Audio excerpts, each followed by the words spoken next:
A gente vai estar conversando com as professoras Doralice e Juliana, da escola Waldorf Aitiara, em Botucatu.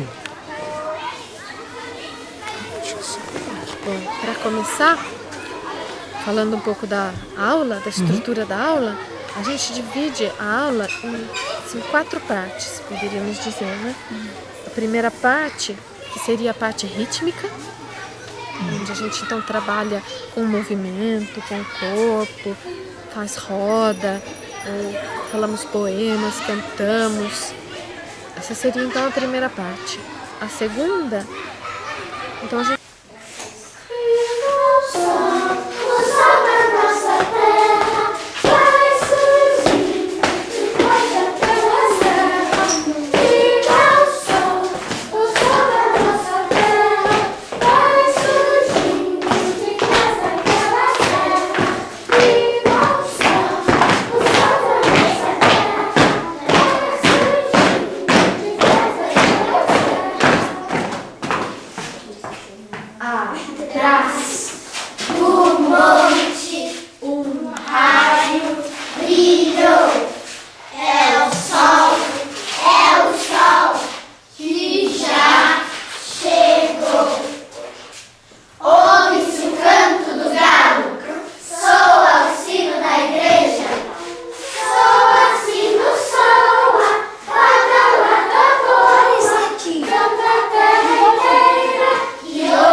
segunda, então a gente vai trazer a recordação, trabalhar o pensar, que a gente quer então na aula trabalhar todas as partes, todos os âmbitos do ser humano, porque o ser humano não é só pensar, ele também tem sentir e também tem a vontade, que são todas essas coisas que a gente precisa para o aprendizado.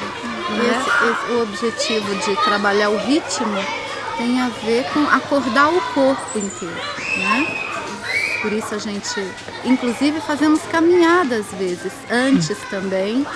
Caminhamos com as crianças aqui, que tem esse lugar tão gostoso, onde a gente pode caminhar realmente em meio à natureza. A gente faz caminhadas, com esse andar a gente já está exercitando um acordar do corpo inteiro. E todo mundo junto, né? Todos juntos.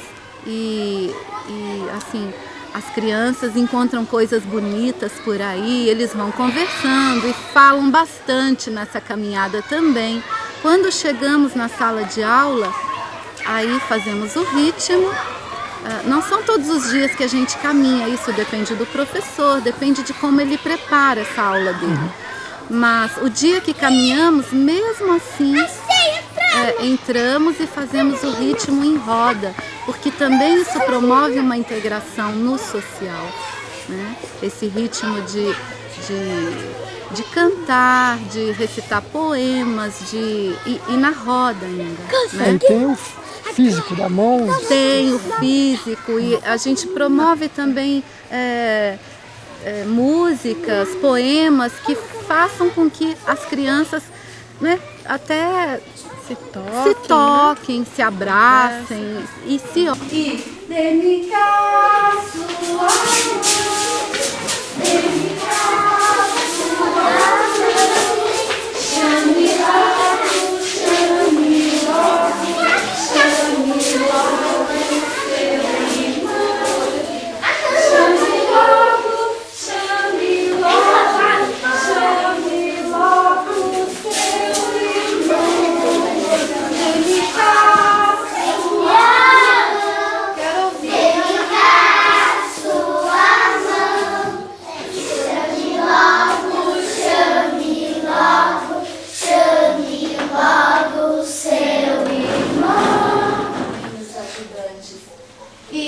a minha cabeça o céu aponta, meus pés a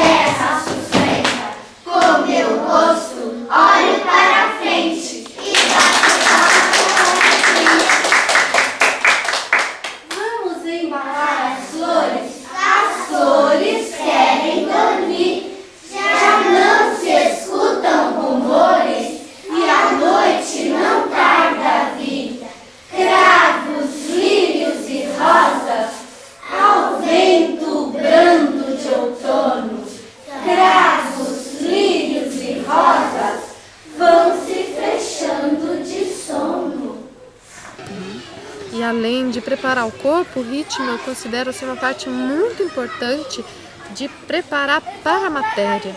Então, se a gente está estudando português, então a gente fala poemas, então recita. Se a gente está estudando sobre o tempo, então a gente canta músicas do sol, de bom dia, e da noite, da lua. Isso tudo para preparar essa parte do sentir. Porque com a música, com os poemas, a gente está, então, trabalhando essa parte mais sensível. Verão, verão, o sol a brilhar, calor, calor, alegria do ar. Verão, verão, o sol a dizer, calor, calor, e a chuva cair. Verão, verão, o sol a brilhar, calor, calor, alegria do ar. Porque toda aula ela tem um respirar, né? Que é muito importante essa respiração. Tem atividades onde as crianças ficam mais interiorizadas, mais concentradas, e tem atividade que eles então se mexem e andam pela sala.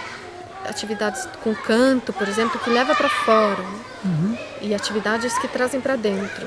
Essa respiração é muito importante, porque na vida nossa, a respiração, a gente respira o tempo todo sem cansar. E a nossa circulação também, a gente nunca se cansa, o coração não se cansa de bater, porque ele tem o ritmo. E o ritmo é que traz essa energia, né? Então, se a gente pode repetir todos os dias a mesma coisa, assim, expandindo e contraindo, então as crianças ficam muito mais dispostas e mais prontas para o aprendizado. O desenho de formas é uma coisa então que tem que parar ali, ficar quietinho, muita concentração, fazer uma reta, e depois curvas, depende do desenho, tem várias combinações, mas é algo ali onde eles ficam muito quietinhos e tem todo esse treino do domínio espacial, né? Da diagramação, que hoje em dia se chama, né? Mas aqui, assim, esse domínio do espaço. Você conseguir escrever no meio do caderno.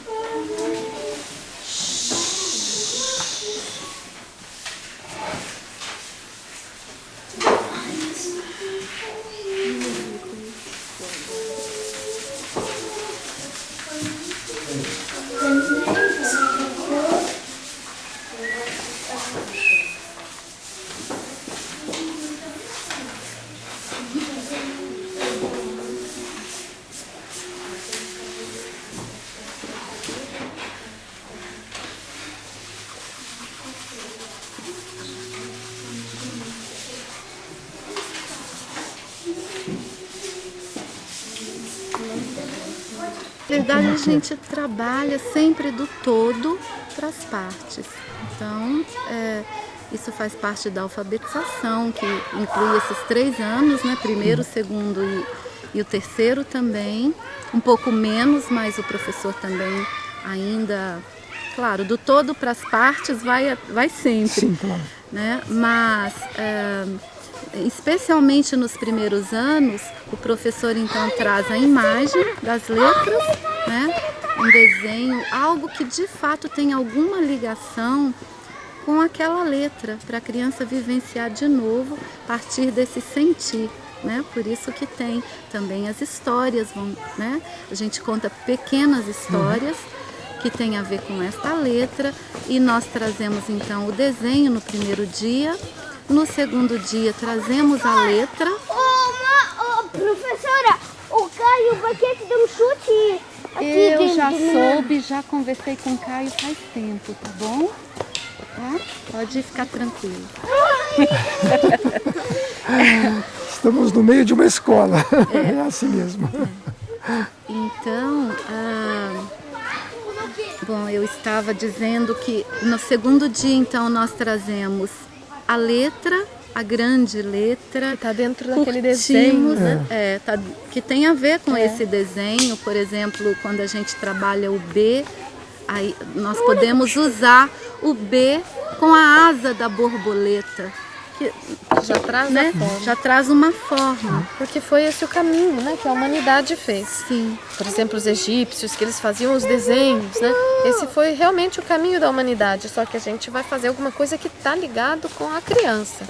Não vamos fazer um desenho egípcio, né? A gente vai fazer então talvez a caverna para a letra C, asa da borboleta para a letra B, o O do ovo, né? T da torre. Isso.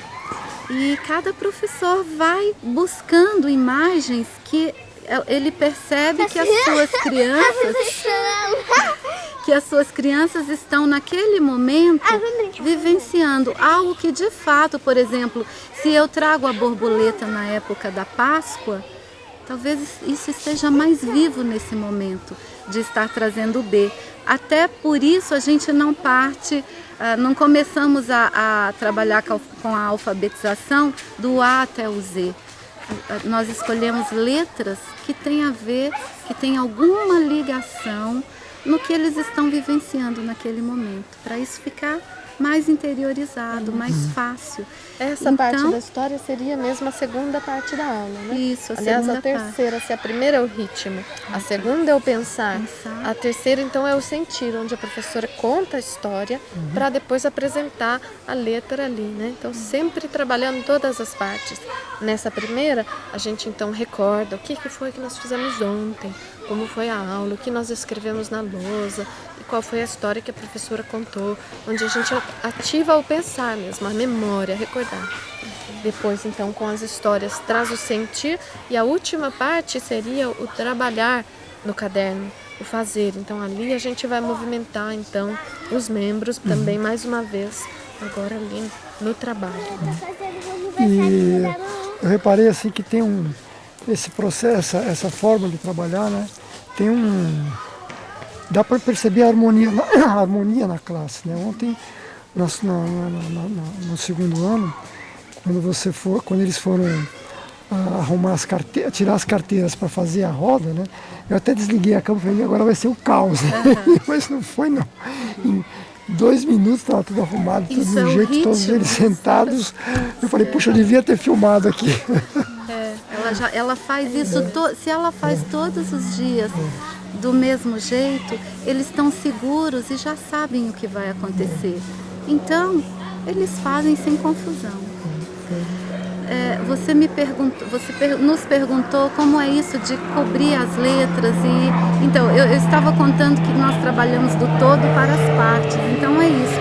O todo é esta imagem e depois, no terceiro dia, eles escrevem a palavra inteira. Uma palavra que a gente escolhe, por exemplo, se eu falei do B da borboleta, podemos escrever borboleta, mesmo que eles não saibam ler todas as letras ainda.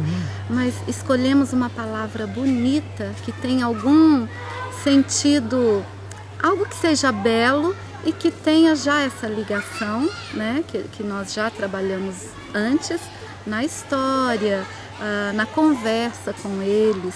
Então, quando escrevemos a palavra borboleta, eles, na verdade, não importa que não leiam já a palavra inteira, mas eles olham para aquele todo, que os chamam mesmo nessa admiração. Então, o que a gente faz? Aí vamos passar para as partes. Daí vamos ler cada letra, que som tem esta letra, que também nós ensinamos através do som das letras, né? Antes de falar o nome, né? Antes de dizer o nome da letra. Então, depois que nós trazemos a imagem, mostramos então como é o som. E por isso todos os dias, antes mesmo de ler a palavra, eles falam, que som faz. E agora, o que a Paloma tem no caderno dela? O desenho da fazenda. O desenho da fazenda que tinha o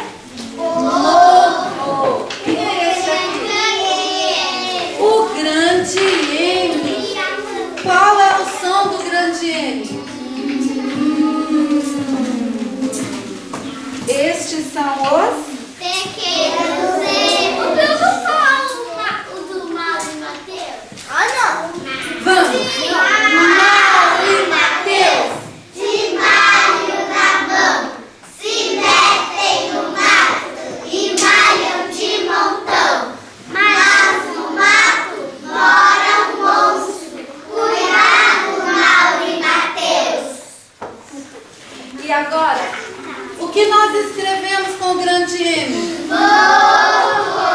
O que nós temos aqui? E agora? Hã?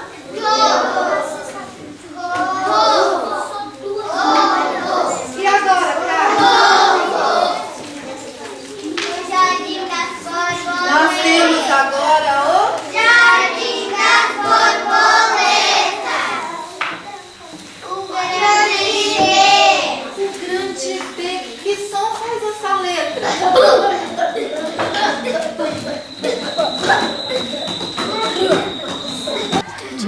E uma coisa bonita também Te mostrando. é isso da gente, que ela estava contando, que as letras são apresentadas assim, tem 3 dias para cada letra. Então o ensino, a gente nunca tem pressa.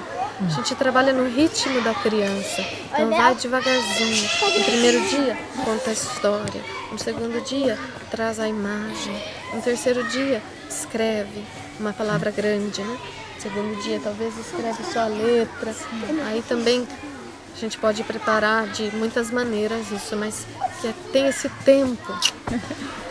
Tem esse tempo para a criança curtir, porque na verdade se a gente começa um pouco mais devagar, né? Na pedagogia Waldorf o começo vai mais lento, mas depois no final a gente pode aprofundar e chegar a coisas muito bonitas e até conclusões quando eles estão mais velhos, porque a gente vai devagar e preserva as forças da criança para a hora certa. É claro que eles seriam capazes de aprender, por exemplo, frações num segundo ano. É possível, eles têm a capacidade. Só que ainda não é hora. No segundo ano eles ainda estão primeiro, segundo, terceiro. É tudo um todo. E no terceiro ano, quando tem essa crise que a gente chama do Rubicão, aí então eles começam a se perceber mais e perceber o mundo fora deles. Então ali entram as frações do 4º ano depois. Então a gente está preservando essas forças, cultivando essa infância, esse brincar, essa visão lúdica do mundo que a criança tem. Porque se ela pode ser preservada, então mais tarde isso vai amadurecer muito melhor. É a mesma coisa, o lavrador não vai puxar o brotinho da semente para ele nascer mais depressa. Ele espera o tempo certo. Então depois essa planta pode dar lindos frutos e lindas flores. Então assim também a gente vai devagar no começo, sem pressa, apreciando e admirando. Depois é um ganho incrível, porque eles têm gosto pelo português, pela matemática. Ninguém fica traumatizado, ninguém fala eu odeio matemática. Pelo contrário, eles gostam, esperam quando vai chegar de novo a época de matemática, porque a gente vai no ritmo adequado para as crianças. O que foi interessante agora, que a gente acabou de ver, né? As crianças na hora do recreio ficarem brincando de professor dentro da classe. Então, e aí na hora do recreio, ao invés de sair para brincar, eles querem continuar brincando de escola, né? Isso é bonito mesmo de ver. Bom, mas eles também brincam muito aqui no recreio. Normalmente, as crianças de um primeiro ano e um segundo também. O terceiro tem menos tempo para brincar, mas também brinca muito. Mas a gente deixa eles brincar bastante fora.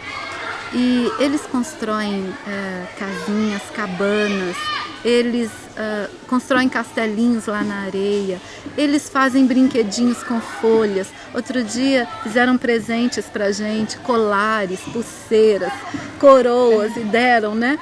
Tinha uma lojinha, na verdade, que eles vendiam. Pegava as folhas e comprava. E quanto custa? 3 folhas, né? Então eles brincam assim.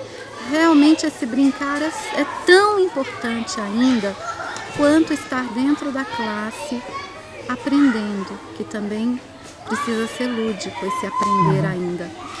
E nesse brincar eles aprendem um monte com eles mesmos. Muito, muito mesmo. O social é aí que se cria, é aí que se fortalece, é aí que se forma o grupo. De fato, é nesse brincar. Então, por isso é tão importante estar fora brincando. Tem prazer, né? Então, se a gente já coloca as crianças dentro da sala e fica ensinando um monte de coisas e eles não têm tempo para brincar, Então a criança depois não tem gosto para aprender, não gosta dos conteúdos e tudo mais que a gente pode ver hoje em dia, né? Que acontece nas escolas. Muito bom. Agradeço muito, muito, muito. E vocês estão de parabéns que o trabalho. Eu tive o privilégio, né, de poder olhar, acompanhar ao vivo dentro das classes, que eu agradeço muitíssimo. E eu acho que muitos outros professores vão gostar de assistir também. Muito legal. Foi um prazer para a gente também. Esperamos poder ajudar muitas pessoas, muitas crianças. Com certeza.